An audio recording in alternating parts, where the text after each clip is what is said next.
നല്ലതല്ലാത്ത ശീലങ്ങളുള്ള ഒരു സഹോദരൻ നിങ്ങൾക്കുണ്ടോ? You have a special brother. ഒഴിവാക്കേണ്ട ആളല്ല അത്.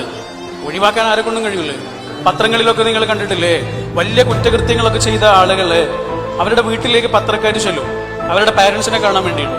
ഇതായിരുന്നു ഇയാളുടെ വീട് എന്നൊക്കെ പറഞ്ഞിട്ട് കാണിക്കും. ആ സമയത്ത് പാരന്റ്സിനെ ഇന്റർവ്യൂ ചെയ്യുന്ന സമയത്ത് പേരന്റ്സ് പറയാറുള്ളൊരു വാക്കുണ്ട്, ഇനി ഞങ്ങൾക്ക് അങ്ങനെ ഒരു മകനില്ല. അത് പറയാൻ ഇവർ ആവശ്യമുണ്ടാവും. ആരാലും അവഗണിക്കപ്പെട്ടൊരു മനുഷ്യന് ഇനി എന്താണ് അഭയം? അയാൾക്ക് തിരിച്ചു വരണ്ടേ? അയാൾ തെറ്റ് ചെയ്തു എന്ന് വിചാരിച്ച് അയാൾക്ക് തിരിച്ചു വരാതിരിക്കണം എന്നാണോ? ഞങ്ങൾക്ക് അങ്ങനെ ഒരു മകനുണ്ട് എന്ന് പറയുന്ന രക്ഷിതാക്കളെയാണ് കാലത്തിന് ആവശ്യം.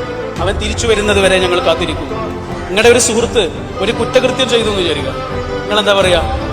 ഇനി എനിക്ക് അങ്ങനെ ഒരു സുഹൃത്ത് ഇല്ല എന്നാ പറയാം. എടാ, അത് പറയാൻ ആരെ കൊണ്ടും കഴിയൂലേ? എന്റെ സുഹൃത്ത് തന്നെയാണ് അവൻ, പക്ഷെ അവന്റെ അടുത്തൊരു അബദ്ധം വന്നുപോയി. അവൻ തിരിച്ചു വരുന്നത് വരെ ഞങ്ങൾ കാത്തിരിക്കും. അഗ്നിശുദ്ധി വരുത്തി അവൻ തിരിച്ചു വരുന്നത് വരെ ഞങ്ങൾ കാത്തിരിക്കും എന്ന് പറയുന്നിടത്താണ് ഒരു മനുഷ്യന്റെ പിറവി. അതിന്റെ പേരെന്താണെന്നറിയാം? അതിന്റെ പേര് അക്സെപ്റ്റൻസ്. മറ്റത് റിജക്ഷനാണ്. അതാരെ കൊണ്ടും കഴിയും.